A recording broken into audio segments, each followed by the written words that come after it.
Welcome to episode 77 of Lucretius Today. I'm your host Cassius, and together with my panelists from the EpicureanFriends.com forum, we'll walk you through the 6 books of Lucretius's poem and discuss how Epicurean philosophy can apply to you today. We encourage you to study Epicurus for yourself, and we suggest the best place to start is the book Epicurus and His Philosophy by Canadian professor Norman DeWitt. For anyone who's not familiar with our podcast, please check with us at EpicureanFriends.com for a discussion of our goals and our ground rules and to comment on anything you hear in these episodes. In this episode 77, we'll read approximately Latin lines 1028 through 1105 from Book 5. We'll talk about how nature prompted humans to form languages and the beginnings of organized society. Now let's join Don reading today's text. Nature compelled them to use the various sounds of the tongue, and convenience taught them to express the names of things, like children, before they can well speak, are forced to make use of signs, and are obliged to point with their finger to the objects that lie before them. For every creature is sensible what faculties it has and how to use them. So calves, before the horns appear upon their heads, will butt fiercely and push with them when they are enraged. And the whelps of panthers and lions will defend themselves with their claws and feet and teeth, when their claws and teeth are scarce to be seen.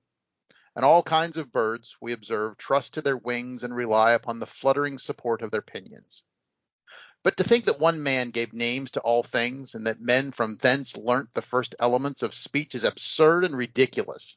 For why should one man distinguish everything by a name, and use the various accents of the tongue, and at the same time another not be as capable of doing this as he? Besides, if others had not the use of words among them as soon, how could they be acquainted with the use of them? Or by what art would this one man make them known and understand what he designed? One alone could not compel the rest, and by force make them learn the catalogue of his names. He could not prevail by reason, or persuade men so unfit to hear to do so as he directed, nor would they bear with patience, or by any means endure, to have the strange sounds of unintelligible words any longer prattling in their ears to no purpose. And then, what is there so very wonderful in this, that men, to whom nature has given a voice and a tongue, should, according to the various knowledge they had conceived of the great variety of things, distinguish each of them by a proper name? When mute cattle and the several kinds of wild beasts express their passions by different voices and sounds, when their fear, their grief, or their joys are strong upon them, and that they do so you may observe from evident examples. For when fierce mastiffs are at first provoked, they snarl, grin, and shew their hard white teeth, and threaten in their rage with lower sounds than those they read the air with when they bark and roar loud. But when they gently lick their whelps with their soft tongue, or toss them with their feet, or seem to bite and fondly gape as if to eat them up, but never touch them with their teeth, they show their pleasure with a whining voice. Not so as when they howl, left by themselves at home, or when they whimper with their crouching bodies to shun the coming blow.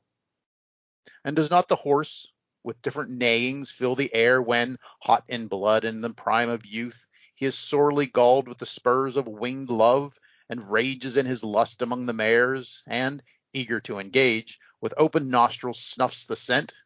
Does he not shake his trembling limbs and neigh for other reasons, with far other sounds? And then the feathered race, the various kinds of birds, the hawk, the osprey, and seagulls, that live and seek their food in the salt waves, they throw out other notes at other times than when they strive for food and fight for prey. And some will change their hoarse voice according to the different qualities of the air, as the long-lived ravens and the flocks of crows when they are said to call for rain and showers, and sometimes to cry for wind and storms. If therefore the different perception of things will compel these creatures, mute as they are, to send out different sounds, how much more reasonable is it that men should be able to mark out different things by different names? You may desire, perhaps, to be satisfied in other inquiries. Know then that thunder first brought down fire to the earth. All the fire in this lower world is in a great measure derived from thence. For many things, we observe, are set on fire by lightning, when the vapors fly out from certain quarters of the heavens, and the branches of trees, pressing hard upon one another, when they are driven backward and forward by the winds, grow hot, and by the violent agitation burst out into a rapid flame. And sometimes the boughs and bodies of trees, by rubbing together, will kindle and fly out into a blaze, and thus fire might be produced from either cause. But the sun first taught mankind to dress their food and soften it by heat, for they observed the fruits in the fields grew tender and ripe by the warmth and power of his rays. And so those who had more wit and sense taught their neighbors every day to leave their old diet and their former way of life, to enter upon a new course and use the benefit of fire. And now their kings began to build cities and to raise castles as a defense to themselves and refuge in time of danger. They divided the cattle and the fields and gave to every one as he excelled in beauty, in strength, and understanding. For beauty and strength were then in great repute and bore away the prize. At last riches and gold were found out, which soon took away the honor from the strong and beautiful. Even the brave and beautiful themselves commonly follow the fashion of the rich. Thank you, Don, for reading that today. We have now progressed from running around in the forest to the opening of language and maybe closer society. So let's see, where shall we start? Well, it seems we're starting with language, at least in the first part of that section there. I want to ask Martin later on about the branches and the fire, but we'll leave that for a little bit later. You know, right. We've talked about that in the past. I remember in Exactly. earlier episodes we came across that, and that was a matter of dispute, I believe, when we talked about it before. So it's coming back again here. But you know, Don, when you made the reference to the language, I was looking at that first paragraph and trying to fit how the first one fits into this sequence today. And, you know, looking at many of these things from sort of a DeWittian point of view, that anticipations or preconceptions or prolepsis ought to be some kind of an intuitive thing. I suppose this first paragraph before he gets into language might be not just a transitional introduction into language, but also he's talking about even when you're young, you don't even have, if you're a calf, you don't even have horns yet, but you're already being disposed by nature. You have a premonition, I guess, that they're going to develop and that nature is leading you to defend yourself or to interact with others. So what do you think about the first paragraph? Yeah, I think you're absolutely onto it. It's hilarious to watch young calves. I have seen some young musk ox that are known for butting their heads against each other in the Arctic, and the babies will do the same thing whenever they're running around the fields and like butt into tires and trees and things like that. And it's hilarious to watch because there's no horns there, and that's exactly what I thought of whenever Lucretius was describing the calves butting their heads and things. Yeah, I've seen goats, I think, do something similar as well. For every creature is sensible what faculties it has and how to use them, even when they're so young that those faculties haven't developed yet to the point of being in their highest and best use. And of course, that's relevant too, because he's about to launch into a discussion that language was not given to us by the gods or remembered from some prior life. He's launching into a discussion of it coming from our nature as humans, I guess. Mm-hmm. Martin, you have any thought about, you've had a lot of comment on sort of the evolutionary aspect of things and how some of what Lucretius talks about is or is not related to that. Before we launch into the real issue of who selected the words and all of the detail of language there, do you have anything about that first paragraph that, for example, where the young birds are fluttering their wings even though before they can fly? I mean, he has an example where he goes from observation with just a simple conclusion to what is then presumably correct. No? So he sees that at least the higher species of animals all have some sort of communication and practicing their skills in a way that the little ones do the things or try to do things what the adults are doing. And so in this way, it makes sense to conclude from there that the development of language in humans is very similar to this. No? Yeah, and I think it's great that he uses the exact example of human children too, pointing at things and trying to communicate in a rudimentary way before they can even use words. So the basis for communication is there even in a pre-verbal state. Mm. Right. It's that aspect of things that continues to interest me that I don't know that I can articulate exactly why or where I think it leads. But as Martin's been commenting the last couple of weeks, it's his paradigm is not starting from zero and evolving at a very slow pace over time, like I think our current viewpoint is.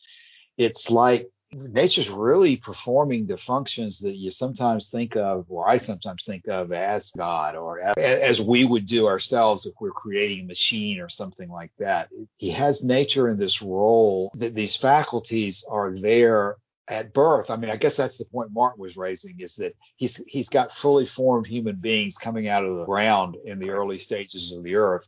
And I suppose in the same way that this earth is able to give birth to fully formed human beings, nature is investing in particular types of creatures, particular types of faculties. Right. Yeah, and it's interesting too that he uses language like, nature compelled them, or I'm looking at the Loeb translation, nature drove them to utter, and it seems to be giving nature a what do I want to say, an active principle. So yeah. I remember there's a section in the DeWitt book where he says that what Epicurus would be talking about would be human nature, and wrestle with that in the past yeah, as well. I've not always been convinced by that. I did look at the Lewis and Short definition for natura, the Latin word that's actually used for nature. And there are some things here in the definition itself that's the natural constitution, property or quality of a thing, the nature, course, or order of things, the consistency with nature. So it is sort of like Einstein's or Spinoza's God that, we're talking about, that's just the sum total of the physical laws and order of things that he might be talking about, and that if you have nature writ large in a certain way, this is the way things are going to play out. So whenever he says that nature compels them to do this, it might just mean that if things are the way they are, this is the way things are going to play out. So there doesn't have to necessarily be a, nature, capital N, personified, but it's just that if things are set up this way, then this is the way things are going to happen. Beings are going to be compelled to do this. Yeah, that helps explain the issue, because it's very interesting to me that you could go along with what you've just said and never go to the next step of sort of personifying nature as Venus, or at the end of the book where he talks about death and he has, what if nature were to say these things to us and so forth.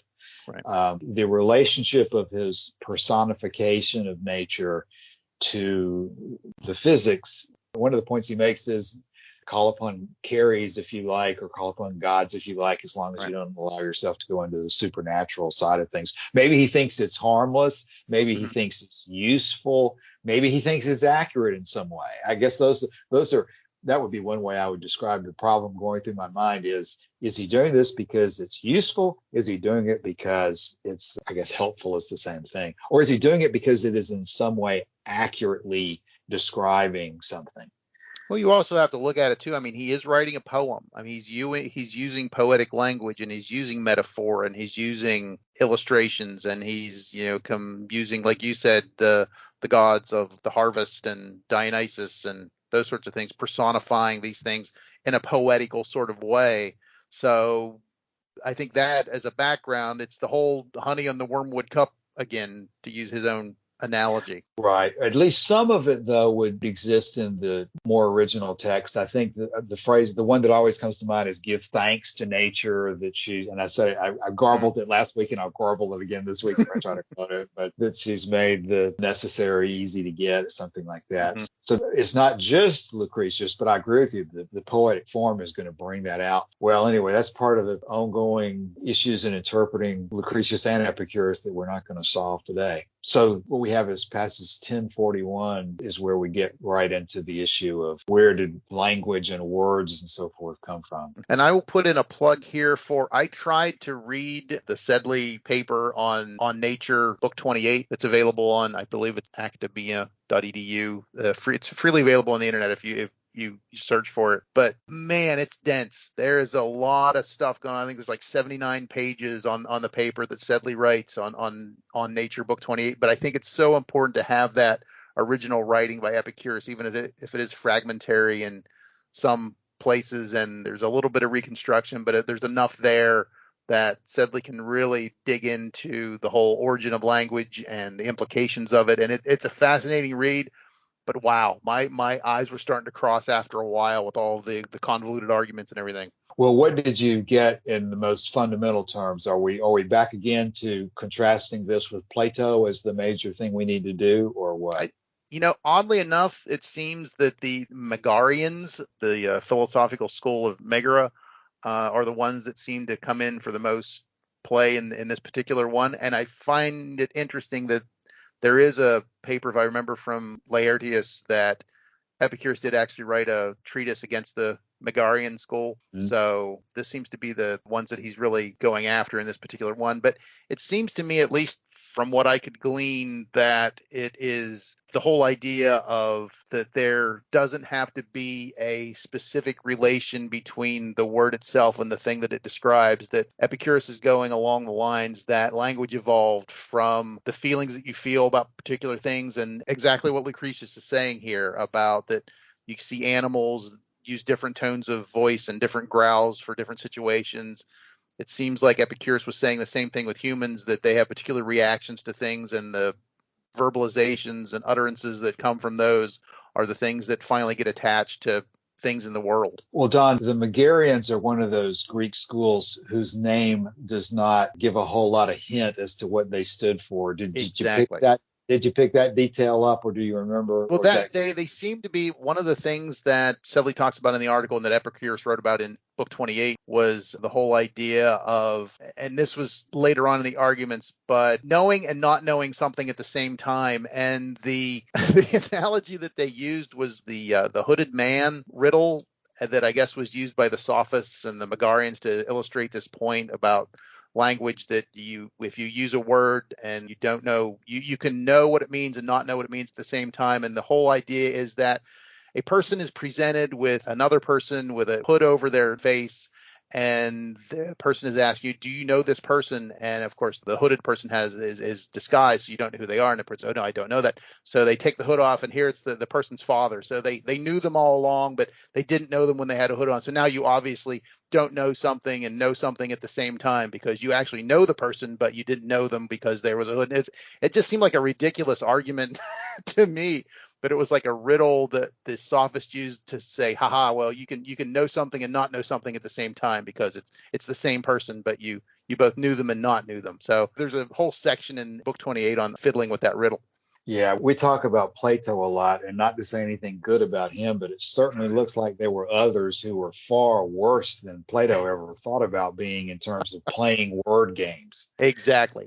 And that's, I think you said that really well. I think that's what Epicurus was trying to get away from. He was always looking for even words that were eventually used for abstract concepts and that sort of thing. He always wanted to go back to the original meaning. I thought it was interesting that one of the things that Sedley talks about here from Book 28 is the idea of the word kenon for void, for emptiness in atoms and void. And that the original meaning is basically, the analogy he used was the inside of an empty box. And if you put your hand inside an empty box, you can move it around. So the whole idea of kenon, void, or emptiness is the ability to move around. So atoms are constantly moving in the void. And if you use kenon as an abstract concept, you still go back to that original meaning of the idea of an empty box and the ability to move, and that transfers directly over to even whenever you're using it as an abstract concept. So he was always trying to go back to the original meanings of words, even if they were used in that abstract sense. Martin, you jump in anytime. Of course, I do that. If I have an idea where I can really contribute, I'll do that. Okay, absolutely. Yeah, this one's kind of deep. I'm not sure whether I think that the primary point here is the aspect of whether one man Right. one man came up with a word and it somehow spread to others, or whether we're talking maybe more abstractly about whether a word is somehow naturally connected to the thing that it describes. Because Right. I know that there is a lot of that thought, at least in some people who read some of the letter to Herodotus. I think there's some discussions there about phantasms. There's different Greek words that I'm not competent to struggle with. But certainly there is the conceptual issue of what is a word, what is a concept, are they in any way naturally linked to the subject that they're discussing, or are they purely made up by man Right. for our use in describing things? And that goes into this whole issue of universals that we were talking about recently as well. It could certainly get very deep here. But Don, do you have a sense about whether he's primarily concerned about whether a single man came up with words as a practical question, or is he immediately here more concerned about the abstract issue about whether a word has any kind of natural connection to the thing being described or not? If that makes any sense. Yeah, at least here in Lucretius, it definitely seems like he's talking about the fact that it doesn't make sense for one man to impose his words for things on everybody else, because if one man could do it, then every other man could do it. And so there would be competing candidates for whatever you wanted to call something. And then language would never arise because everybody would be speaking their own language. Yeah, that's a particularly interesting part. I guess that's part of this paragraph 1041 what we were talking about, because you got that same circular issue about how could the gods have created a planet or the universe when they didn't have a pattern to go by. Right. It's related to that, I think. Yes, that's a really good point. I think that that's the idea, or at least an argument for the natural arising of language from the idea of, the sounds that dogs make, or the sounds that birds make, or the sounds that horses make, that, humans in their infancy, whenever they rose up out of the earth, so to speak, is that they are making noises in reaction to things. And as time went along, those utterances then became attached to those things within different groups. And so then everybody would react the same way because they were part of the same community. And then that's how that particular language would rise up.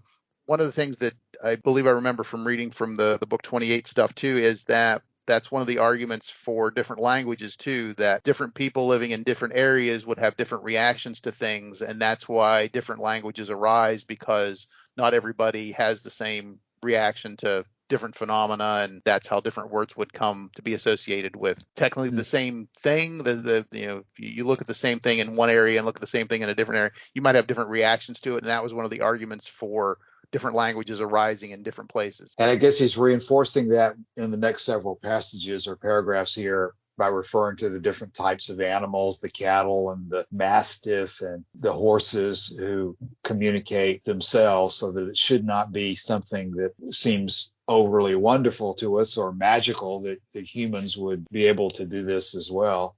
Exactly. We don't, in a reverse kind of way, we don't think that what the cattle or the cat or the dog are doing with their communications is anything magical. We don't think that they're in touch with some kind of divine being or divine ideal realm, that their communication is in any way connected like that. So why should we think that ours is either?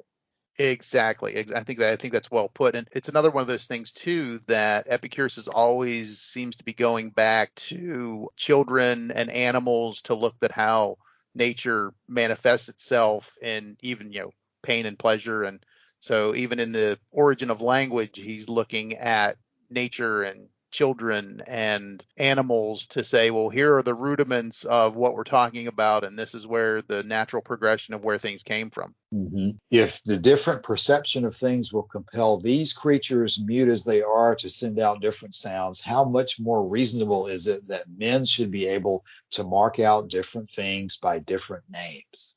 Exactly. It's just, and so what that line seems to say to me is that the language that humans speak is just an advanced form of the sounds that dogs make and horses make on a different level. But it's a difference in, I can never remember how that goes. It's a difference in degree and not kind. Is that the right way of putting that sort of thing? Right, exactly. Your point is Good. exactly right. The reverse would be the Platonic view, I guess. There you go. There you go. Yeah.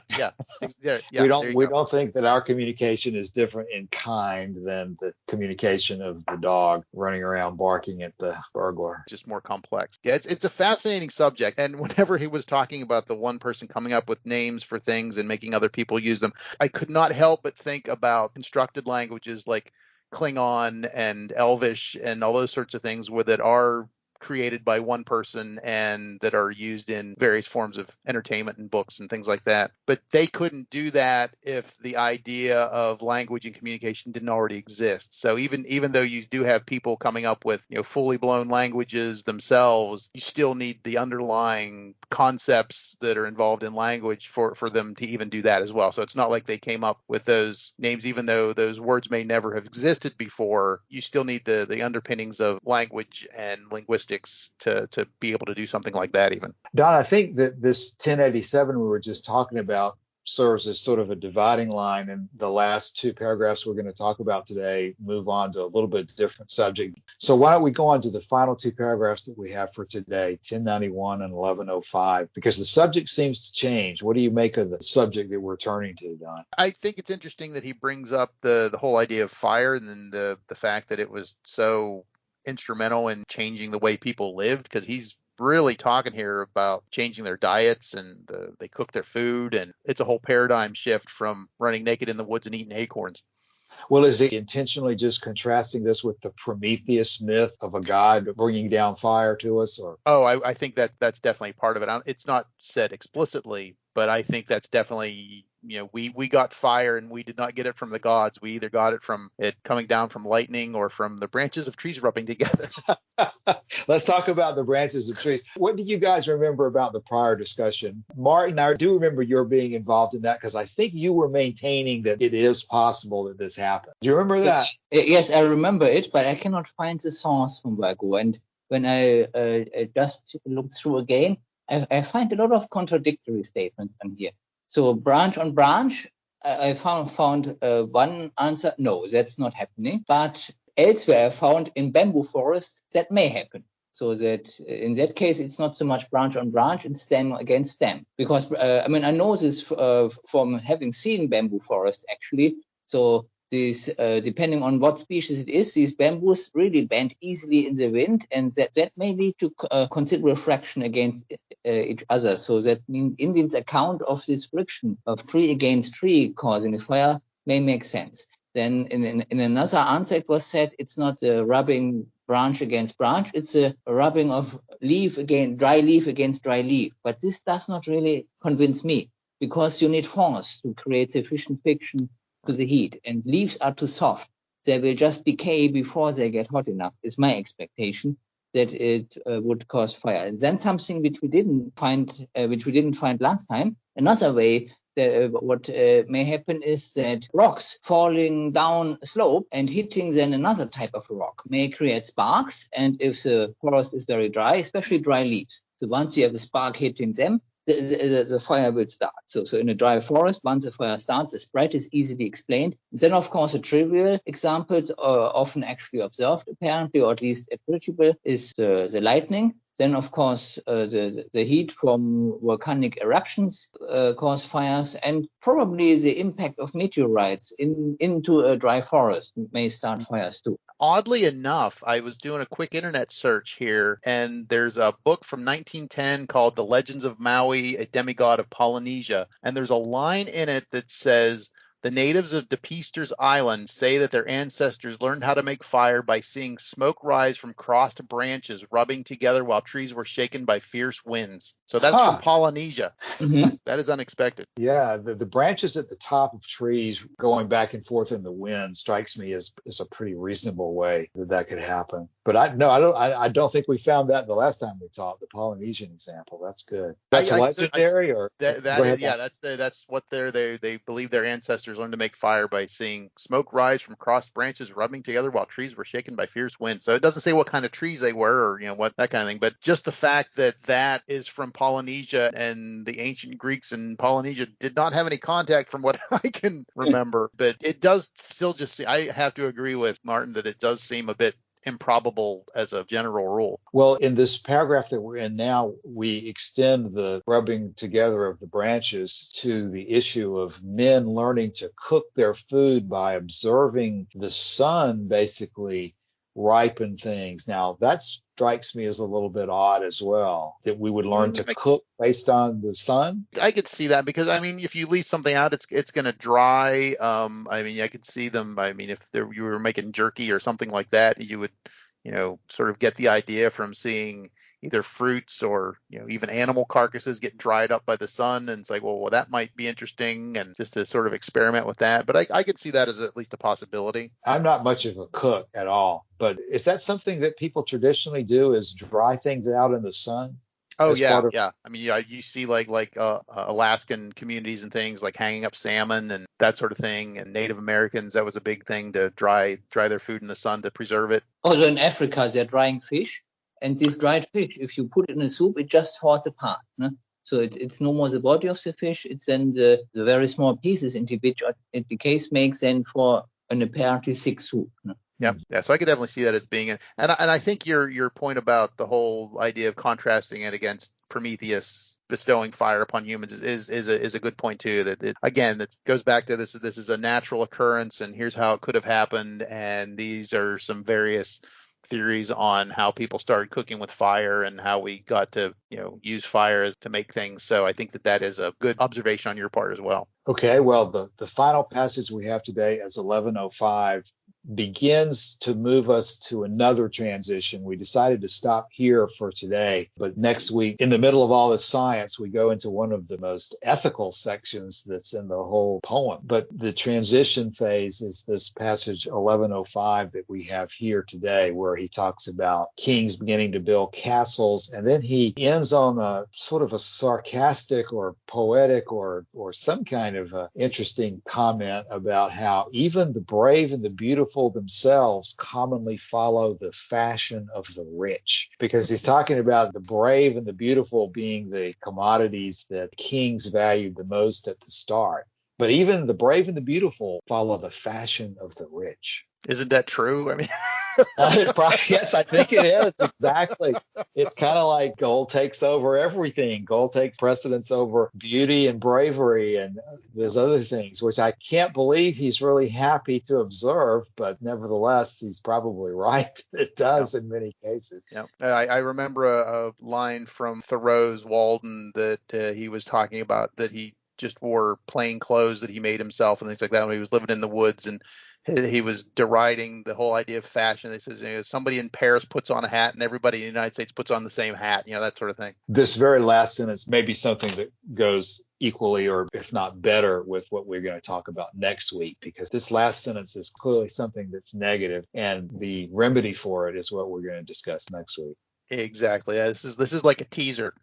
Yeah. But yeah, I think that he sets up perfectly the whole idea that, that's how, kings came into power, and then gold was discovered and that took the place, because it seems to me that this is saying that beauty and strength and, that sort of thing are tangible concepts that we can see. If somebody's strong and helps out the community, we can, appreciate that. If there's somebody's beautiful, it's like, oh, you can appreciate that. But then once gold was found and people took riches that way, that's how everything else was. This abstract concept of gold as a commodity was the thing that superseded even the natural things of beauty and strength and that sort of stuff. But he starts the paragraph with the idea that, again, the way of organization is not handed down by a god or whatever, but that those who had more wit and sense taught their neighbors to leave their old diet and enter upon a new course of life and use the benefit of fire. Yeah, I find it interesting, the last few lines there in the Perseus version, that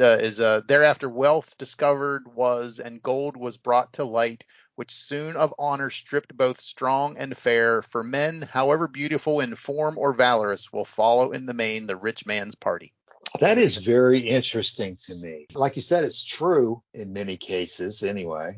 At least in pop. I'm thinking things like pop culture and that sort of thing, and fashion. And I mean, it's somebody who's rich gets imitated by a large segment of the population. So isn't there one of the Vatican sayings about the love of money? It's not exactly the biblical version, but remember what I'm talking about, though? It's Vatican saying 43, it looks like, is going to be the love of money, if unjustly gained, is impious, and if justly gained, is shameful. For it is unseemly to be parsimonious, even with justice on one's side. I was thinking to myself before today, I wanted to go back, especially given what we're going to talk about next week, and look at whatever there is left of Philodemus's property management. But okay, beauty and strength strike me as something that clearly come from nature, and you could see nature being directly involved in. But I wonder if money is in the same category. I tend to think that it's not. Yeah, money is definitely a concept. Money is something that a community agrees on, just like, a piece of paper, you can go out, exchange it for a piece of bread.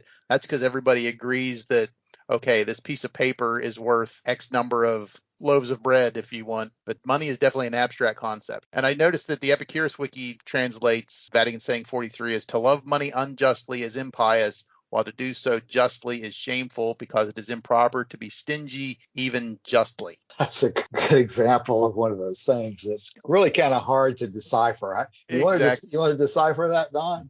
No.